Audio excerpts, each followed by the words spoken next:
Professor, e a questão da taxação de dividendos? Você acha que tanto as ações como os fundos imobiliários, nesse novo governo, devem ser taxados? Isso já é uma discussão que já vem há bastante tempo, né? Assim, há bastante tempo. Sei lá, uns 40 anos. Sempre tem essa discussão.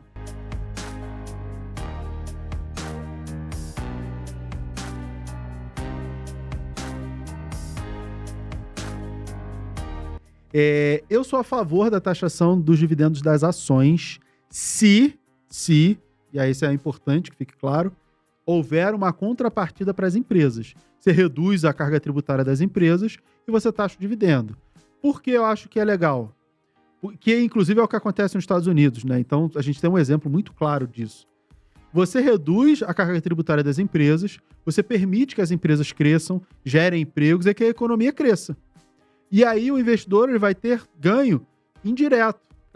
O ganho de dividendos vai ser menor, só que ele vai ter valorização dos ativos. Quando você olha o mercado americano, você basicamente olha assim, a Apple valorizou não sei quantos 1000%. Você não olha, a galera, eu nunca vi ninguém falando, não pagou tanto de dividendo. Não se preocupa tanto com os dividendos quando você está olhando o mercado americano. Por quê? Porque lá você tem um incentivo para o crescimento da economia muito maior. Eu acho que se taxasse os dividendos com contrapartida em boa redução dos impostos para as empresas, eu acho que seria interessante porque ia provocar crescimento das empresas e crescimento econômico.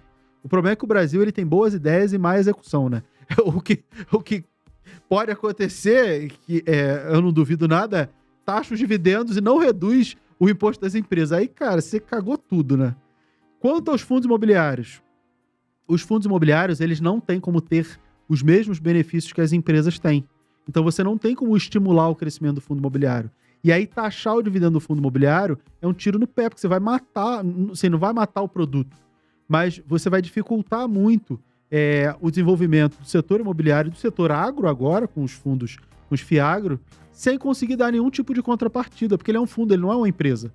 Você vai reduzir a carga tributária, ele não tem essa carga tributária que tem uma empresa, porque ele é só um fundo. Ele faz aquela operação, distribui para o cotista e acabou. Aí você vai taxar o cotista, não faz o menor sentido você taxar o dividendo de fundo imobiliário. Não, assim, é só o governo ganancioso querendo cada vez mais aumentar a carga tributária. Para mim, a taxação de fundo imobiliário é isso. Existe o risco? Existe. Tanto que o preço das cotas está muito baixo, porque existe esse risco.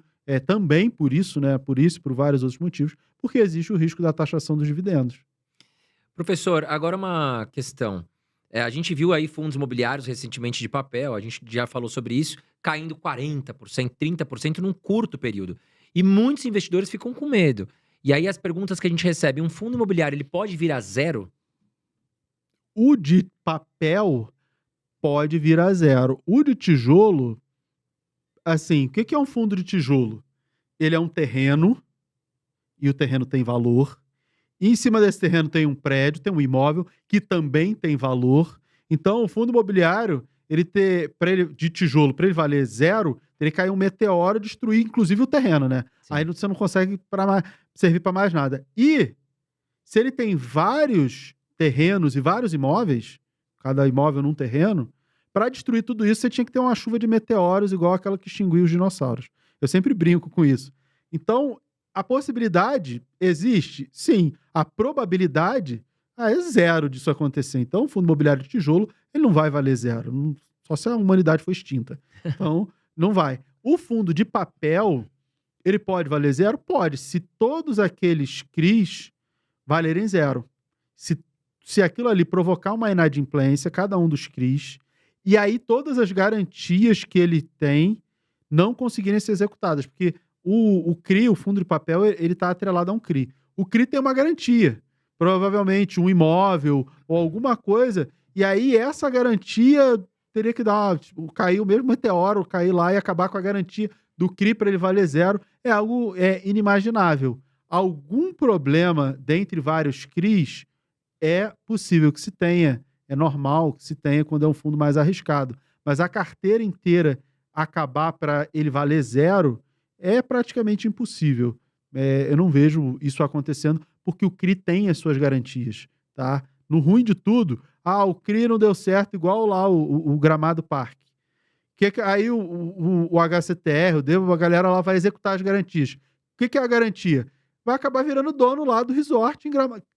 Mas não virou zero, entendeu? Ah, é a melhor das coisas. Não é o melhor dos mundos. Não, longe de ser o melhor dos mundos. Mas não é zero. Algum valor aquilo tem. Por isso que o fundo imobiliário pode valer zero? Muito, muito difícil. Assim, quase impossível. Agora sim, professor, muitas pessoas estão com dúvida, né? Poxa, beleza, eu tô vendo que o fundos imobiliários de papel tem até mais risco, digamos assim, né? Ainda mais se for um high yield, digamos. Agora, como é que ele consegue identificar se aquele fundo imobiliário ele é high yield, high grade, ou seja, ele é mais arriscado ou menos arriscado? Existe uma fórmula, existe uma estratégia para o investidor conseguir identificar? Os próprios fundos costumam colocar no seu relatório gerencial essas estratégias, às vezes até essa nomenclatura de high yield e high grade. Tá? Alguns, inclusive, têm na própria nomenclatura o HI do high yield, entendeu? Então, tem que olhar o relatório gerencial para você ter uma ideia. Mira, olhei o relatório gerencial, não consegui identificar porque não está escrito, não está explícito. O que está atrelado esse investimento imobiliário, essa renda fixa imobiliária? Qual tipo de atividade? É um prédio que está alugado para Petrobras ou para a Vale. A Petrobras e a Vale não vão dar o cano e nem vão acabar. Então, você tem uma segurança. Tem um outro aqui que é um CRI que foi usado para financiar a construção de um condomínio de casas numa região carente e, cara, ou uma região carente ou qualquer região do Brasil, que aí você olha assim, a taxa de juros está alta, não tem ninguém fazendo financiamento, será que esse loteamento vai dar certo?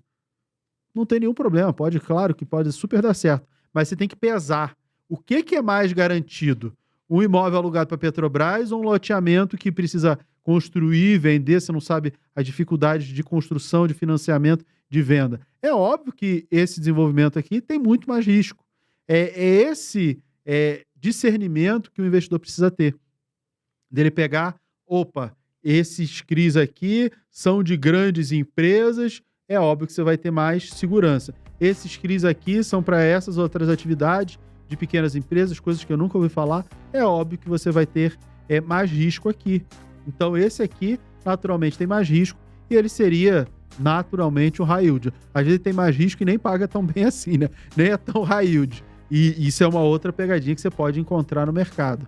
Mas, de uma maneira geral, os mais arriscados pagam mais. Tem lá escrito no relatório gerencial que ele é um high yield. Agora, professor, se eu te perguntasse aqui, qual fundo imobiliário que você bate o olho ali na sua carteira e fala, esse eu não tiro, esse eu vou ficar até a minha aposentadoria com ele? Não existe isso. Por que não existe isso? Assim, eu gosto muito do ALZR, conheço o gestor, já fiz várias lives com o gestor e eu conheço o fundo antes dele entrar na bolsa. Eu participei de reunião, almoço de investidores para apresentar, onde o gestor apresentou, é o roadshow para fazer o IPO. Participei num evento lá no Rio de Janeiro, sei lá, 4, 5 anos atrás, e aí o IPO foi meses depois. Eu não entrei no IPO, porque eu nunca entro, né? Sempre tá caro. Eu entrei logo depois, esperei a cota cair um pouquinho, tirar um pouco da gordura que tem no IPO ou na emissão, e aí entrei e já comprei bastante. A minha maior posição tem, sei lá, deve ter quase R$1 milhão em ALZR, juntando a minha posição, da minha esposa. É um fundo que eu gosto bastante, mas eu não posso dizer assim que eu nunca venderia. Por quê?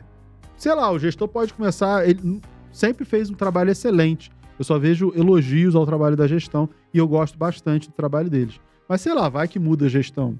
Não sei, né? Eu acredito que isso vai ser muito difícil acontecer, de fazer um trabalho muito bom, mas a gente nunca sabe. E uma outra coisa, se foi um fundo que ele subiu pra caramba quando a Selic parou de subir, ele não caiu como os outros fundos. Se você olhar lá, ele caiu um pouquinho, meio que andou de lado. Todos os outros fundos, eles derreteram. E aí, talvez eu venda até um pedaço dele para comprar outros que ficaram muito, muito, muito baratos. Entendeu? Entendi. Me desfazer completamente dele, eu acho que nunca é muito tempo, mas acho difícil. Mas, de repente, vender um pouco para comprar um outro que ficou muito, muito barato, é possível que eu faça. Não só o ALZR, como o HGLG, falando de tijolo, são fundos mais estáveis. Eu tenho os dois na carteira e que eu gosto bastante, mas Nunca dá pra dizer, nunca vou vender. Não pretendo. Mas o dia de amanhã a gente não sabe. Professor, aproveitando que